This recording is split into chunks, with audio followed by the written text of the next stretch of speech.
ചേച്ചി എങ്ങനെയുണ്ടായിരുന്നു?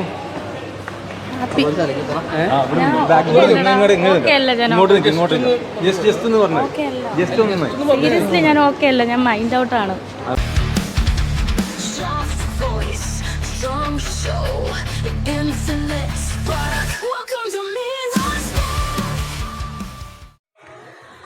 അങ്ങനെ Bigg Boss season 7 Renu Sudhi പുറത്ത് പോയിരിക്കുകയാണ്. എവിക്ഷൻ ചെയ്തതല്ല, ലാലേട്ടൻ നല്ല രീതിയിൽ ഇനിയിപ്പം രേണു സുധി ഇവിടെ നിന്ന് കരയേണ്ട, എൻ്റെ കൂടെ പുറത്തേക്ക് പോരെന്ന് പറഞ്ഞ് നല്ല വെടിപ്പായിട്ട് ലാലേട്ടൻ വിളിച്ച് പുറത്താക്കിയിട്ടുണ്ട്. അപ്പം എന്തായാലും മോർണിംഗ് ആയപ്പോൾ ഞാനൊരു രേണു സുധി ഭയങ്കര ടയേർഡായിട്ട് ബിഗ് ബോസിൽ നിന്ന് ഇറങ്ങി വരുന്നത്. പക്ഷേ രേണു സുധി ഇന്നലെ ഇങ്ങനെ ആയിരുന്നില്ല. ഞാൻ ഫുള്ളായിട്ടുള്ള എപ്പിസോഡ് കണ്ടതാണ്. ഭയങ്കര സന്തോഷത്തോടു കൂടിയിട്ടാണ് രേണു സുധി ആ ഒരു ബിഗ് ബോസ് വീട്ടിൽ നിന്ന് പോകുക എന്ന് പറഞ്ഞപ്പം, പോയിക്കോളൂ എന്ന് പറഞ്ഞപ്പം അവിടെ കാണിച്ചിരുന്ന ആ ഒരു മുഖത്തെ ഒരു സന്തോഷം ഞാൻ കണ്ടതാണ്. ഞാൻ രക്ഷപ്പെട്ടല്ലോ എന്നുള്ളൊരു രീതിയിലുള്ള ഫേസ് ആയിരുന്നു രേണു സുധീൻ്റെ ഫേസ്. അതായത് അവർക്ക് അവിടെ ചെന്ന് കഴിഞ്ഞപ്പോൾ തന്നെ മനസ്സിലായിരുന്നു രേണു സുധിക്ക് പറ്റിയൊരു പ്ലാറ്റ്ഫോം അല്ല ബിഗ് ബോസ്.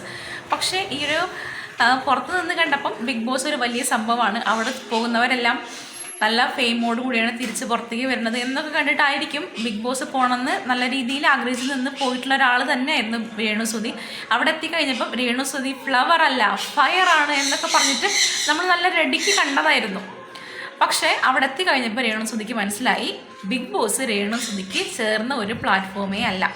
അതവർക്ക് നല്ല രീതിയിൽ മനസ്സിലാവുകയും ചെയ്തു. അതുകൊണ്ട് തന്നെയാണ് അവർ പോണം എന്നുള്ള മനസ്സിൽ അങ്ങനെ ഒരു ചിന്ത ഉണ്ടായിരുന്നു. പക്ഷേ എങ്കിൽ അതിലൂടെ ഒരു സിമ്പതി പിടിച്ചു പറ്റാനും അവർ നോക്കിയിട്ടുണ്ടായിരുന്നു. ഇപ്രാവശ്യവും ലാലേട്ടൻ വന്നിട്ട് ഇങ്ങനെയൊന്നും പറയരുത്, നല്ല തൻ്റെ അടുത്തോടെ നിൽക്കണം എന്നുള്ള ഒരു മറുപടി ആയിരിക്കും രേണു സുധി മേ ബി വിചാരിച്ചിട്ടുണ്ടാവുക. പക്ഷേ ലാലേട്ടൻ പറഞ്ഞത് നേരെ തിരിച്ചായിരുന്നു. എങ്കിൽ കുഴപ്പമില്ല, ഇറങ്ങിപ്പോയിക്കോളൂ, ആരെവിടെ നിർബന്ധിച്ച് പിടിച്ച് നിർത്തേണ്ട ആവശ്യമില്ല. അതും ഈ ഒരു ഷോയിൻ്റെ ക്രെഡിബിലിറ്റിനെ ബാധിക്കും. കാരണം അവരത്രയും നിർബന്ധിച്ചിട്ടും നിങ്ങളെന്താ വിട്ടയക്കാത്ത എന്ന് പലരും ചോദിക്കില്ലേ. അതുകൊണ്ടായിരിക്കണം രേണു സുധി പുറത്ത് വന്നിട്ടുണ്ട്. എന്തായാലും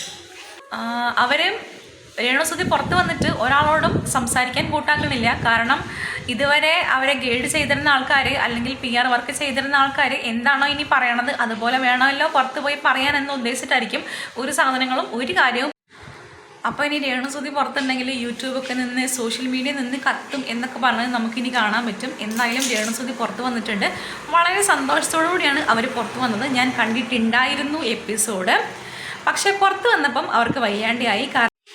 കാരണം ഇത്രയും നാൾ ഗൈഡ് ചെയ്തിരുന്ന ആൾക്കാർ എന്താണോ പറഞ്ഞു തരുന്നത് അത് ഇനി എനിക്കിവിടെ പറയണം എന്നുള്ള രീതിയിലായിരിക്കും.